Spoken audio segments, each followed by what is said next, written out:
Miss Aubrey, you know, she was feeling you. She was loving on you. Like, how did that feel to get the attention? Like, she was even flirting a little bit. Yeah, it was a bit overwhelming, like, because certain things I wanted to say, but I'm on stage in front of a lot of people and I've got to keep my mouth shut, but Aubrey, if you're watching, I'd drink your bathwater. Oh. No, I'm joking. I'm not joking.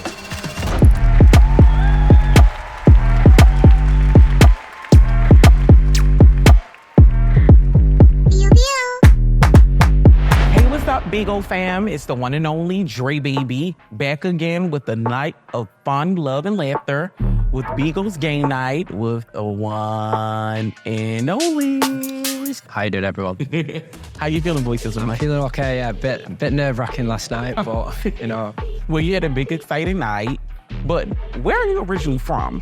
UK, Manchester. Manchester, okay. So I know you had a big night full of just positivity. I heard you had rave reviews, you know, the judges and everyone was loving on you. What kind of got you into the motivational, uplifting music that you produce? So I feel like if someone was to ask me a question about me, I can't really just express and tell all of my business, but through music, it's like an interview about me through music. So I use music to talk to people, and sometimes it's not me just talking about my life, it's things that I see in the community that are going wrong and things I wish I could change. So I'm glad that my message come across on stage as well, like the feedback from a lot of the judges. They said you had a message to send, and I like that, you know, they noticed that. And me watching your performance, I seen that you were kind of like energetic and you was like doing beatbox, you was like switching up and then you started rapping. So like, do you like the beatbox as well? Like how did that come about, beatboxing and kind of putting that in your raps as well? I've only just done it. I've only just tried doing that. I just wanted to kind of switch it up because I was in the talent category, not the music category. So I was kind of thinking, okay, should I be in the music or should I be in the talent? So like, let me just try and put all my talents in. Let me put a little bit of rapping in. Let me put a bit of beatboxing in. So I just went with it and it worked. And then when they was introducing me, they were saying a beatbox and rapper.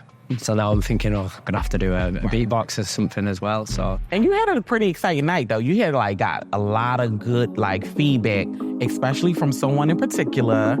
Miss Aubrey, you know, she was feeling you. She was loving on you. Like, how did that feel to get the attention, like, from Aubrey and see her giving you such just, like, overwhelming experience? Like, she was even flirting a little bit. Yeah, it was a bit overwhelming, like, because certain things I wanted to say, but I'm on stage in front of a lot of people and I've got to keep my mouth shut, but Aubrey, if you're watching, I'd drink your bathwater. No, joking. I'm not joking, no. What kind of things you did to prepare yourself for your performance last night? Because that had to take some time to like kind of perfect. It had to be nerve-wracking. Yeah, of course. Yeah, when we had a 3-minute gap as well, so I was a bit worried about how it was going to end, you know, if they were just going to cut it off on 3 minutes. So I had to create an outro. So that's why I thought, well, I'll add the beatboxing at the end and create my own outro rather than rapping. And I normally prefer to do the fast, energetic stuff. But I was like, what if I'm, you know, if I don't have the confidence on stage? So let me start off saying my message, which is slower, people can hear me. Obviously the language barrier and stuff, and then switch it up. Like you'll notice I started going faster and then adding the beatbox for the outro. Is that a big thing for you, the language barrier? I know you just spoke about the language barrier. Like, do you kind of deal with that a lot? People not catching the accent or... Because when you were rapping, you didn't sound like you're from UK. It almost sounded like straight through. Like, is that how it comes off when you're rapping? Or is it more so like, you know, people can't really catch it when you're speaking, not necessarily rapping? Yeah, kind of, yeah, what I'm speaking, or sometimes if I'm going fast, like it's hard to keep up. But I knew from when we was live, I think Lyrica is friends with Busta Rhymes, so I thought, okay, so if I rap fast, you'll be able to hear it. Right. Yeah, and I know that Perez, he liked the story. Yeah. So I thought, I've got the story, and then obviously Aubrey, I put the suit on to impress her. In the midst of everything last night, and it was a lot going on, you had a dope performance and, you know, showcasing your talent. But we did happen to notice the interaction between you and Miss Aubrey O'day. Like, what has been the case? I know she slipped you a little number. Did you ever get a chance like getting around to using it or texting her? So I've got a number. Yeah, you're right. I spoke to her a little bit after the performance and stuff. I've not messaged her yet. Because think about it, like, how many people are going to be like Aubrey and they're going to be messaging her straight away? But I feel like you being in the UK and she living here, you don't want to possibly, like, before you leave, probably, like, maybe make that work, or you, like, how are you going about that? Yeah, I was actually going to message her today. But I didn't want to do it straight after the night and stuff. I thought, right. Aubrey, so if you watching this, girl, it's like that text is coming. All right, now, friend, I feel like we've gotten to catch up with you. We talked about your performance last night, but now we're about to get into like a shady, kinky, not so shady, kinky game, and it's called Truth or Trouble.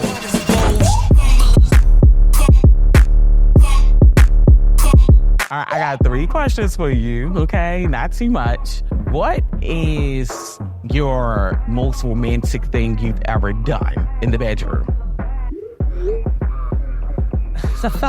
You've done me day.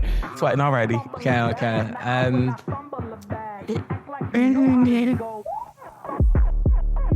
You gonna take the trouble? What's it? Yeah, go on. I can't sing. Okay, so your trouble is, I think that once you leave here, you gotta text Aubrey. And send a screenshot to prove it. Yeah, I'll send a sign. Yeah, deal. All right. Okay, so you kind of dodged that question. Okay, we're going to pivot to the second one. What is an excuse you use to get out of trying to be intimate with someone? What is an excuse you come up with? So, you know when you used to be able to have your own ringtone? You could pick your song like years ago. I went onto YouTube and I typed in like a random song like Aircon, and I'll be listening and it's like, I'm locked up, they won't let me. And then I paused it and it's like, hello? Oh, no, really? Oh, I'm coming. Can you not get an Uber? Oh, right, I'm coming in the night. YouTube saved my life. So if you out there watching, y'all, he didn't pick up that phone. That wasn't a phone call. That was a ring.